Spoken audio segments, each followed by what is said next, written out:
함께 기도하겠습니다. 은혜의 주님, 성가대의 찬양을 통해 주님 홀로 영광을 받아 주시옵소서.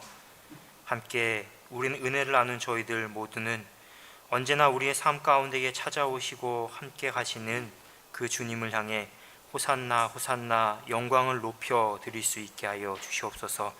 이제 하나님 말씀을 듣습니다. 성령께서 우리의 마음을 주장하사 우리의 마음이 옥토가 되게 하여 주옵소서. 말씀을 들음으로 하나님 나라의 신비가 이해되고 깨달아지고 결단할 수 있게 하여 주옵소서. 예수님의 이름으로 기도합니다. 아멘. 네, 하나님께서 주시는 평화, 기쁨, 또 구원에 대한 소망, 이것들이 오늘 예배에 참여하는 우리 모든 성도님들 가운데 함께하기를 기도합니다. 오늘은 교회력으로는 종려주일입니다. 예수님께서 어린 나귀를 타고 예루살렘에 입성하신 날이죠. 그것을 기념해서 부활 한 주 전 우리가 하나님께 예배를 드리고 있습니다. 동시에 오늘은 우리 교단이 정한 씨뿌림 주일입니다. 씨뿌림 주일, 종려주일이고 또 씨뿌림 주일입니다.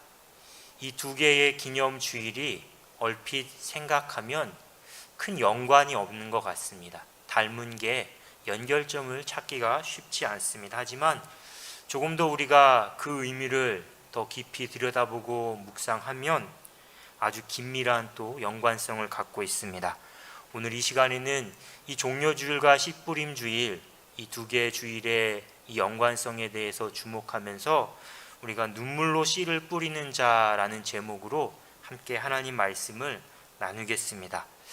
우리 교단이 90회 총회, 그러니까 2005년도에 이제 우리가 4월 둘째 주일은, 매년 4월 둘째 주일은 씨뿌림 주일로 정해서 예배를 드리자라고 결정을 했습니다. 그래서 지금까지 쭉 이렇게 씨뿌림 주일 예배를 드리고 있습니다. 추수감사절은 우리에게 너무나 당연하죠. 매년 가을이면 우리가 추수감사절 예배를 드립니다. 그런데 사실 씨뿌림 주일이라고 하는 이 말 자체가, 그 예배 자체가 우리에겐 낯섭니다. 특별히 도시를 살아가고 있기 때문에 사방을 둘러봐도 논을 볼 수 있는 것도 아니고, 또 주목하지 않으면 풀 한 포기, 꽃 한 송이 우리가 시선을 깊게 두기 힘든 현실에서 씨를 뿌린다는 것 자체가 우리 삶과 그렇게 맞닿아 있지 않습니다. 그래서 참 많이 낯섭니다. 하지만 우리가 도시에 살고 있어도 매년 꼬박꼬박 추수감사절 예배를 드리지 않습니까? 추수감사절 예배를 드리면서 우리가 농사를 짓는 농부는 아니지만 그래도 농부의 심정처럼 한 해 동안 하나님께서 우리의 삶 가운데 함께 해주시고 많은 열매를 거두게 하셨다, 그런 신앙의 의미를 가지고 하나님께 추수감사절 예배를 드립니다. 같은 맥락에서 우리가 한 해의 농사를 시작하는 이때에 하나님, 올 한 해 우리가 하나님께서 주신 시간이라는 씨앗, 물질이라는 씨앗, 또 각각 저마다 주신 달란트의 씨앗을 잘 심고 가꾸겠습니다. 그런 마음으로 하나님을 예배할 수가 있습니다. 그런 의미로 오늘 예배를 마치고 나가실 때 우리 성도님들께 이런 씨앗을 하나 나눠드릴 겁니다. 교회 학교도 아닌데 마치 나눠드린 것 같아서 좀 생소하실 수 있겠지만, 요즘은 이게 조그만 씨앗이 아니라 씨앗 깃발이라고 합니다. 이걸 가져가셔서 댁에서 화분으로 옮겨 심으시면 됩니다. 위에 말씀 한 구절도 있는데요, 이 씨앗을 가져가셔서 심으면서 하나님, 내 안에 사랑이라는 씨앗, 인내, 온유, 자비, 화평, 이런 씨앗이 조금 부족한 것 같은데, 주님을 닮은 성품과 삶의 모습이 나한테 부족한 것 같은데 내가 잘 심고 가꾸게 해 주옵소서. 이런 마음으로 또 우리가 이 씨앗을 심는 겁니다. 심은 씨앗에서 싹이 나면 어둠을 뚫고 무덤에서 나오신 예수님의 부활을 묵상할 수도 있고요, 또 마음처럼 씨앗이 잘 자라지 않습니다. 무럭무럭 잘 크지 않으면 혹시나 지금 내 마음밭이, 내 마음의 삶 가운데 심은 씨앗이 이 모습이 아닌지 우리가 한번 더 깊이 생각할 수 있고 자신을 되돌아볼 수도 있습니다. 작은 씨앗 하나 뿌리는 것이지만 이것을 심고 가꾸는 이 모든 과정을 통해 우리의 삶의 온매무새를 다시 한번 정돈할 수 있고 하나님 앞에 더 기도할 수 있는 이런 신앙의 훈련, 기도의 시간으로 삼는 것입니다. 이런 의미로 우리가 하나님께 씨뿌림 주일을 기념하고 예배드릴 수가 있습니다. 덧붙여서 지난 주일에 말씀드린 것처럼 오늘 주보에 작은 종이 한 장, 태신자 카드를 우리 성도님들께 나눠드렸습니다. 우리가 씨앗을 심고 가꾸면, 잘 가꾸면 자연스레 우리 삶 가운데에 변화가 나타나지 않겠습니까? 열매가 나타나지 않겠습니까? 그렇게 내가 씨앗을 심고 가꾸고 기도하면서 삶의 변화를 통해 내 주변에 있는 이웃들에게 복음을 증거하는 것입니다. 교회를 알리고 교회를 홍보하라라는 의미가 아니라 복음을 증거하고 복음대로 살아내시라는 말씀입니다. 그렇게 내가 하나님, 내 삶의 씨앗을 심고 가꾸면서 내 삶을 통해 하나님을 증거하겠습니다. 특별히 내 가까이에 있는 누구누구에게 내가 변화된 모습을 통해서 삶으로 복음을 증거하겠습니다. 그런 마음으로 태신자 카드를 작성하시고 또 추수감사절 그때까지 더 기도하시고 본을 보이시고 섬기심으로 열매를 맺어가시는 그런 복된 삶을 살아가시기 바랍니다. 이런 의미로 우리가 마음에 새기고 말씀을 나누겠습니다. 먼저 시편 126편 1절 말씀 보면 1절 위에 굵은 글씨로 무엇라고 적혀 있는지 한번 보시기 바랍니다. 성전에 올라가는 노래라고 적혀 있죠. 예루살렘 성전을 향해 순례에 나선 그 순례자들을 위한 노래입니다. 찬양입니다.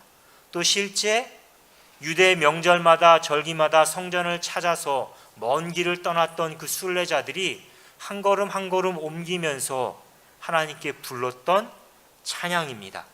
시편 120편부터 134편까지가 모두가 다 성전에 올라가는 노래라는 이런 표제들이 달려 있습니다. 이 시를 누가 언제 작성했는지 정확하게 알 수는 없습니다. 다만 내용을 보면 바벨론 포로 생활을 마치고 이제 예루살렘으로 돌아왔을 때 그때의 기쁨과 감격을 노래하고 있습니다. 그 점에서 학자들은 아마 예루살렘 귀환을 이끌었던 에스라나 느헤미야와 같은 지도자들이 이 시를, 이 찬양을 기록했을 것이다, 이렇게 추정합니다. 조금 더 말씀을 우리가 자세히 보겠습니다. 1절부터 3절까지 말씀 보면 기쁨에 관한 노래입니다. 바벨론 포로 생활을 마치고 예루살렘으로 돌아올 때 얼마나 기뻤는지, 어떤 감격이 충만했는지를 회상합니다. 특별히 1절 말씀 보면 이스라엘 백성을 가리켜서 시온의 백성이라고 표현을 합니다. 시온 백성. 성경에서 이스라엘 백성을 가리키는 다양한 표현들이 있습니다. 이스라엘이라고도 하고요, 예루살렘이라고도 합니다. 그리고 또 한 가지가 시온입니다. 특별히 시온이라는 이 표현은 하나님과 이스라엘 백성 사이에 언약 관계, 언약으로 맺어진 특별한 관계다, 그런 의미를 강조할 때 쓰이는 단어가 바로 이 시온입니다. 시온 백성, 시온성, 그 뜻으로 성경이 이렇게 표현을 하는데요, 하나님과 언약을 맺었던 이 시온 백성, 이스라엘 백성들이 바벨론에 의해 멸망당하지 않았습니까? 그리고 포로로 끌려갔습니다. 하나님과 맺었던 언약을 어겼기 때문에, 죄를 지었기 때문에 하나님께서 심판하신 겁니다. 이스라엘 백성 스스로가 자신이 하나님의 백성임을, 제사장 나라임을 잃고 살았기 때문에 그 심판을 당했습니다.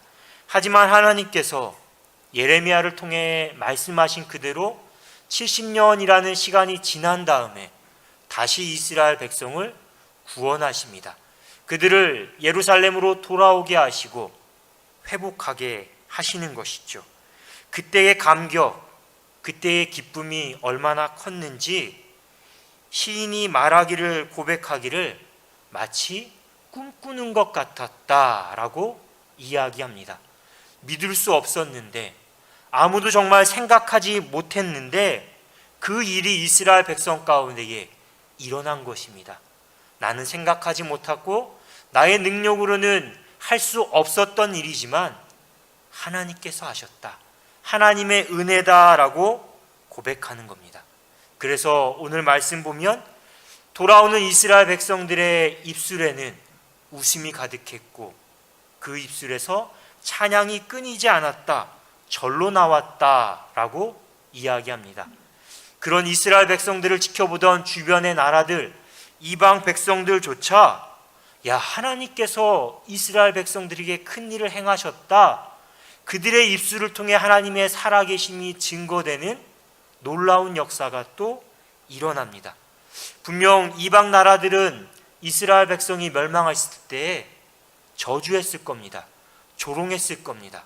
하나님이 살아계시는 한 거야, 너희들이 믿는 하나님 대체 어디 계시는 거야, 이렇게 손가락질했을 건데, 그런데 이제 하나님께서 그 이방 백성들을 통해서도 영광을 받으시는 겁니다.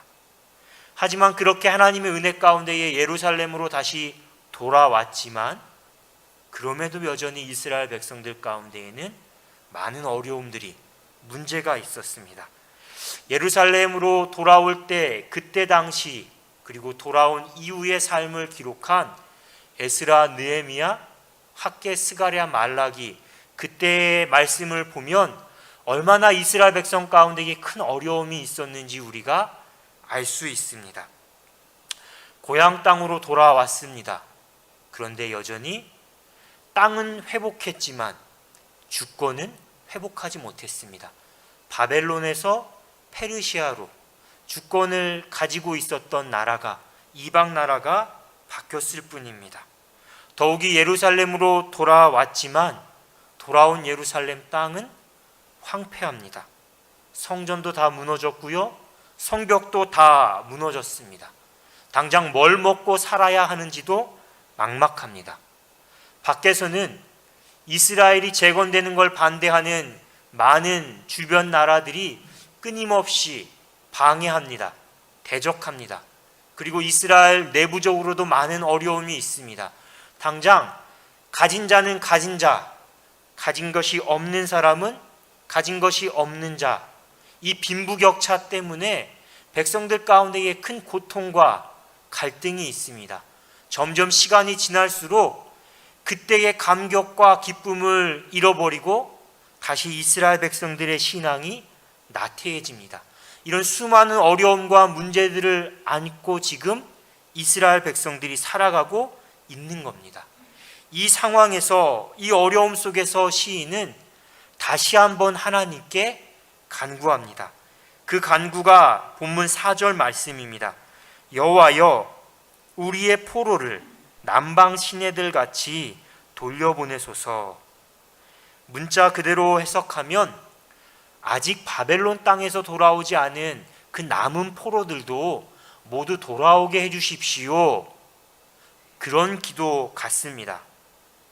그런데 우리가 조금 더 넓게 생각하면 앞서서 제가 말씀드린 돌아온 이스라엘 백성들이 안고 있었던 수많은 문제들, 하나님, 우리가 지금 비록 돌아왔지만 이렇게 많은 문제들을 안고 있는데 이 문제들까지 모두가 다 해결되게 해주세요.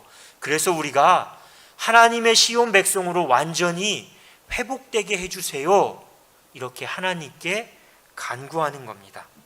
그런데 하나님께 간구하는 그 표현이 특별히 남방 시내들 같이 돌려보내 주소서, 남방 시내들 같이 회복시켜 주소서라는 그 표현을 본문이 사용하고 있습니다. 제주도에 가면 여러 관광지들이 참 많이 있지 않습니까? 그런데 조금 특별한 관광지가 하나가 있습니다. 다녀오신 분들도 있을 것 같은데요. 엉또폭포라는 곳이 있습니다. 엉또폭포. 이 엉또폭포는 평소에는 폭포가 아닙니다. 물이 쏟아지지 않습니다. 그런데 갑자기 장마 때나 비가 내리게 되면 많은 물이 높은 곳에서 기암절벽에서 쏟아지면서 장관을 이룹니다.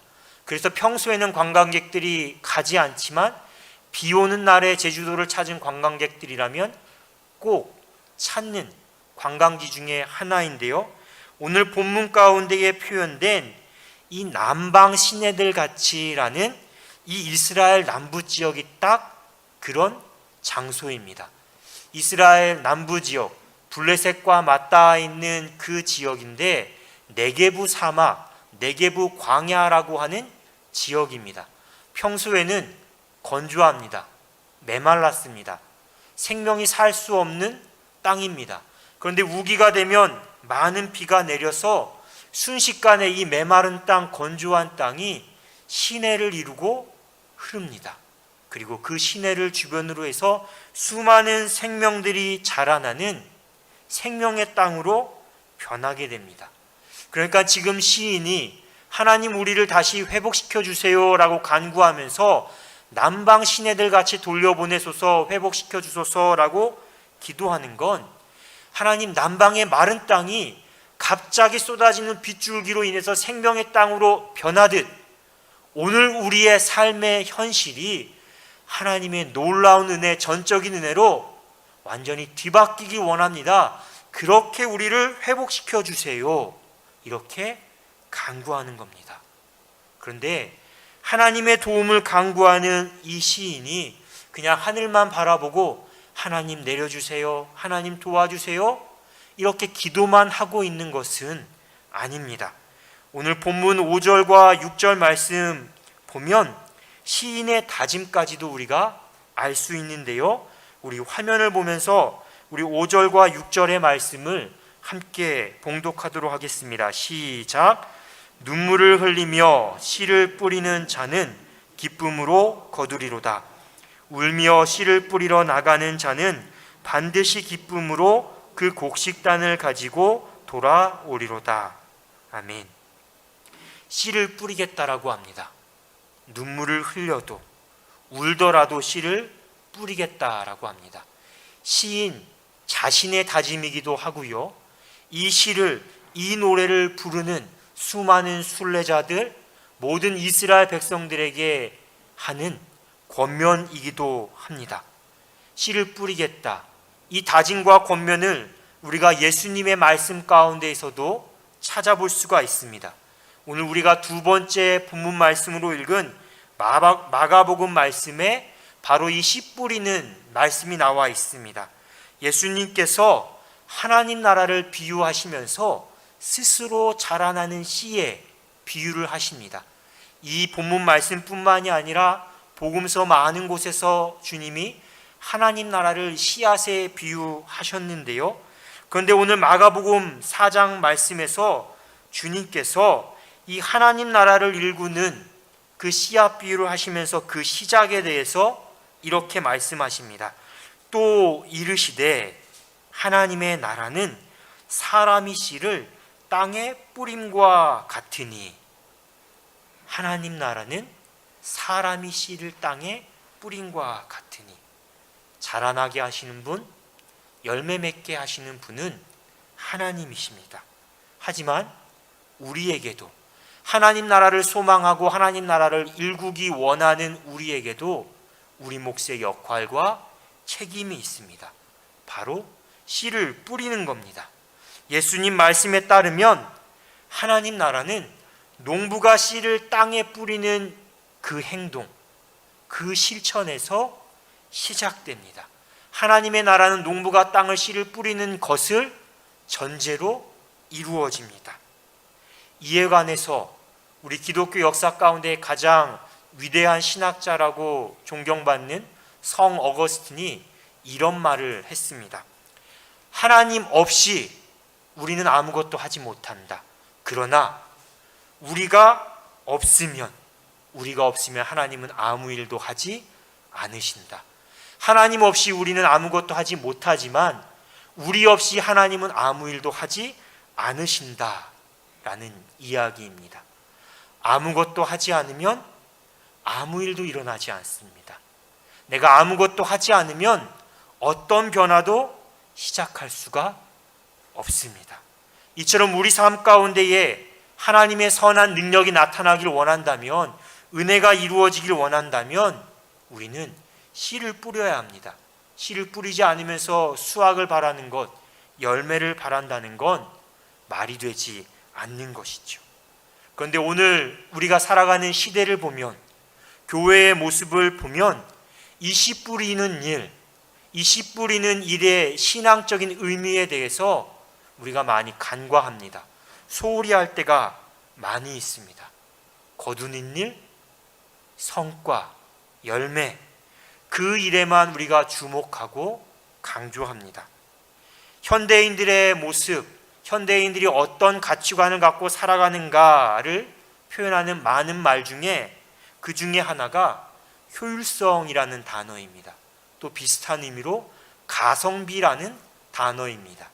효율성과 가성비.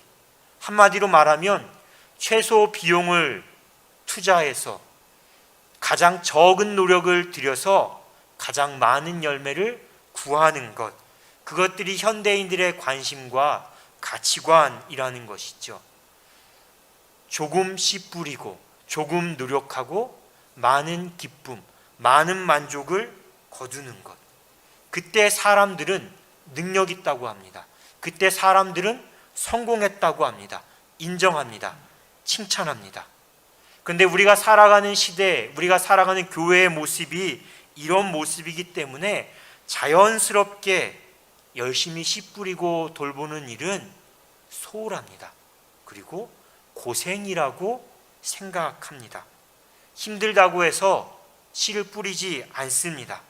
한편으로는 씨를 뿌려봤자, 내가 해봤자 소용없다라고 생각합니다. 현실이 너무 어려우니까 체념하는 것이죠. 기대하지 않고 꿈꾸지 않으면 고생하지도 않고 실망할 일도 그만큼 줄어들게 되니까 아예 씨를 뿌릴 생각조차 하지 않는 겁니다. 또 다른 한편으로는 내가 뿌리지 않지만 누군가 뿌리겠지, 누군가 하겠지, 그래 다음에 하면 되지, 이런 생각으로 내가 해야 할 일이 아니라 다른 사람에게 미루고 다음으로 계속 미루는 겁니다. 그러다가 결국 때를 놓쳐버리고 씨를 뿌리지 못하고 가을이 되어서 열매를 거두지 못하는 안타까운 삶의 모습들이 우리 가운데에 있습니다. 그래서 우리가 살아가는 시대의 모습이 이렇기 때문에 오늘 본문 중에서도 우리가 특별히 더 귀를 기울이고 주목해야 할 단어가 있습니다. 눈물과 반드시라는 이 두 개의 단어입니다. 하나씩 살펴볼 텐데요. 첫 번째는 눈물입니다. 눈물. 눈물을 흘리며 씨를 뿌린다라는 건 어떤 의미일까요? 우리가 항상 좋은 땅에 씨를 뿌리고 햇볕도 바람도 또 물도 충분하게 공급이 되면 얼마나 좋겠습니까? 하지만 현실은 그렇지 않을 때가 참 많이 있습니다. 이런 점에서 눈물로 씨를 뿌린다라는 것은 우리가 씨 뿌리는 그 환경의 열악함, 씨를 뿌리는 일 자체의 고단함, 어려움을 의미합니다. 그런데 이것보다 조금 더 중요한 의미가 있습니다. 농부는 밭을 탓하지 않는다고 하죠. 아무리 힘들어도 어려워도 묵은 땅을 갈아엎고 씨를 뿌려야 한다는 말입니다. 물은 농부는 그래야 한다는 말입니다. 이렇게 생각하면 눈물은 씨 뿌리는 자가 가져야 할 마음가짐입니다. 씨 뿌리는 자가 가져야 할 태도입니다. 사도 바울이 이렇게 이야기했습니다. 우리가 선을 행하되 낙심하지 말지니 포기하지 아니하면 때가 이름에 거두리로다. 또 이렇게 말했습니다. 때를 얻든지 못 얻든지 항상 힘쓰라.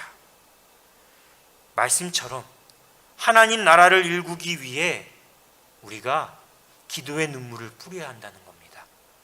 기도의 눈물, 헌신의 눈물, 사랑의 눈물, 그 눈물을 뿌리고 씨를 뿌릴 때만이 우리가 열매를 거둘 수 있다라는 의미입니다. 반드시라는 말은 신실하신 하나님의 성품을 뜻합니다. 또 다른 의미에서는 그 신실하신 하나님을 향한 우리의 확고한 믿음을 말합니다. 하나님은 성도와 교회의 눈물을 소중히 여기시는 분입니다. 우리가 눈물을 흘릴 때 함께 눈물을 흘리시고 아파하시고 또 그 눈물을 외면하지 않으시는 분입니다. 눈물로 기도하며 헌신할 때 반드시 열매를 거두게 하십니다. 하나님께서 반드시 열매를 거두게 하신다. 이 믿음이 있을 때 어떤 열매를 내가 거두는가, 얼마만큼 많은 열매를 거두는가 하는 것은 나중 문제가 됩니다. 설령 내가 거두고자 하는 열매가 아닐지라도, 설령 내가 기대한 만큼의 열매가 아닐지라도 믿음으로, 눈물로 반드시 거두게 하신다라는 그 믿음으로 씨를 뿌린 사람은 어떤 결과가 나와도 하나님께 감사하면서 기쁨으로 단을 거둘 수 있는 것이죠. 이런 의미에서 우리가 주님의 삶, 주님의 생애를 들여다보면 예수님이 이 땅에 오셔서 하셨던 공생의 사역 전체는 하나님 나라를 일구기 위한 씨 뿌림의 과정입니다. 복음을 선포하시고 말씀을 가르치시고 아픈 사람을 치유하시고 귀신 들린 사람에게서 귀신을 축출하신 일, 그들을 치유하고 회복하신 일 모두가 다 씨 뿌린 일입니다. 그들의 마음에, 그들의 삶의 자리 가운데에 주님께서 친히 주님께서 예루살렘에 입성하신 건 역시 하나님 나라의 씨앗을 뿌린 것입니다. 당시 이스라엘은 말 그대로 황폐한 땅이었습니다. 척박했습니다. 오래전에도 하나님께서 호세아 선지자를 통해서 이스라엘을 바라보시면서 이 땅에는 진실도 없고 사랑도 없고 하나님을 아는 지식도 없다, 이렇게 한탄하셨는데요, 똑같이 예루살렘에 입성하신 다음에 주님께서 예루살렘을 바라보시면서 예루살렘아, 예루살렘아 이렇게 한탄하십니다. 그런데 주님이 그 한탄만 하시고 아무것도 하신 것이 아니라 그 황폐한 땅에 다시 하나님 나라의 씨앗을 뿌리십니다. 강도의 소굴로 변해버린 예루살렘 성전을 정화하십니다. 그리고 더 절박한 심정으로 사람들을 향해서 말씀을 가르치시고 복음을 선포하십니다. 그러다가 끝내 어떻게 되셨습니까? 십자가에 달려 돌아가셨죠. 주님께서 십자가에 달려 돌아가신 일, 그것이야말로 주님 자신이 말씀하신 그대로 땅에 떨어진 한 알의 밀알이 되어서 썩어져 가신 것이죠. 그래서 히브리서 기자는 예수님의 이런 십자가 지심, 십자가 고난에 대해서 이야기하면서 심한 통곡과 눈물로 십자가를 지셨다, 눈물로 십자가를 지셨다라고 증언합니다. 그래서 주님의 공생의 삶 전체, 예루살렘에 들어오시고 십자가를 지시기까지의 삶 전체를 우리가 바라보면 예수님은 이 땅에 하나님 나라를 일군 농부셨습니다. 그리고 예수님은 이 땅에 하나님 나라의 씨앗을 뿌리신 분이고 스스로 씨앗이 되신 분이십니다. 그래서 많은 하나님 나라의 열매를 맺으신 분입니다. 사람은 살아가면서 어려움에 처하게 됩니다. 그런데 어려움에 처하게 될 때 그 어려움에 직면한 사람들의 반응은 완전히 극과 극으로 갈립니다. 체념하고 포기하는 사람이 있습니다. 가만히 지켜만 보는 방관하는 사람이 있습니다. 내가 꿈꾸고 소망해도 노력해도 변하지 않는다. 해봤지만 내 계획대로 뜻대로 되지 않았다라고 생각하기 때문입니다. 그런데 정반대로 끝까지 포기하지 않고 어떻게 해서든 상황을 극복하기 위해서 이전보다 더 노력하고 헌신하는 사람들이 있습니다. 오늘 우리의 삶은, 우리의 모습은 어떤 모습인지 되돌아보시기 바랍니다. 오늘 말씀은 우리에게 분명하게 하나님의 사람과 교회는 아무리 현실이 척박하고 어려워도 바뀔 것 같지 않아도 낙심하면 안 된다라고 말씀합니다. 포기하면 안 된다라고 이야기합니다. 그 현실 한복판에서 꿈 같은 일을 이루어 가신 하나님, 그 하나님을 신뢰하고 소망하면서 눈물로 씨를 뿌려야 한다라고 우리에게 말하고 있습니다. 우리의 마음이 바칩니다. 우리가 함께 몸을 부비면서 얼굴과 얼굴을 마주보면서 함께 살아가는 가정이, 함께 모인 믿음의 공동체, 걸음을 옮기는 삶의 자리 곳곳이 다 바칩니다. 종료주일 그리고 씨뿌림주일, 우리는 우리에게 주어진 이 밭에 어떤 열매, 어떤 씨앗을 심겠습니까? 뿌리겠습니까? 때때로 우리를 지치게 만들고 눈물을 쏟게 하는 많은 어려움들이 있을 겁니다. 그래도 십자가를 향해 나아가신 주님, 십자가를 지신 주님을 생각하면서 예루살렘 성전을 바라보면서 한 걸음 한 걸음 믿음의 걸음을 옮겼던 그 순례자의 믿음을 본받으면서 우리에게 주어진 삶의 자리에서 믿음의 씨앗을 뿌리시기 바랍니다. 주님께서 고통의 눈물을 외면하지 않으십니다. 우리의 편이 되어 주시고 아무리 메마른 거칠은 땅 가운데에서 비를 내려서 많은 생명의 열매를 맺게 하신 것처럼 반드시 우리에게도 기쁨으로 단을 거두게 하시는 놀라운 은혜와 능력으로 함께 하실 겁니다. 그 믿음과 소망을 갖고 살아가는 우리 모든 성도님들 되시길 주님의 이름으로 축원합니다. 오늘 주신 말씀 되새기면서 잠시 침묵으로 기도하겠습니다.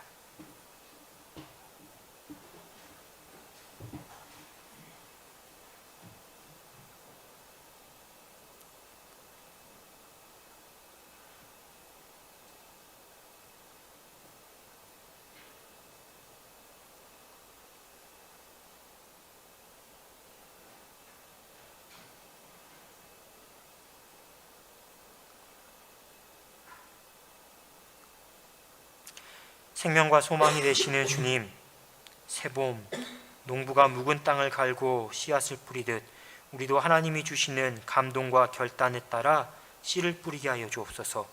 더 빨리 더 많은 열매를 거두는 데만 마음을 쏟는 이 시대 한복판에서 진실하게 또 성실하게 땀 흘리며 눈물로 기도하고 헌신하며 하나님 나라를 맛보는 귀한 열매들을 거두게 하여 주옵소서. 우리가 씨를 뿌리고 가꾸는 모든 과정이 하나님 나라를 이루고 증거하는 복된 시간이 되게 하여 주옵소서. 예수 그리스도의 이름으로 기도합니다. 아멘.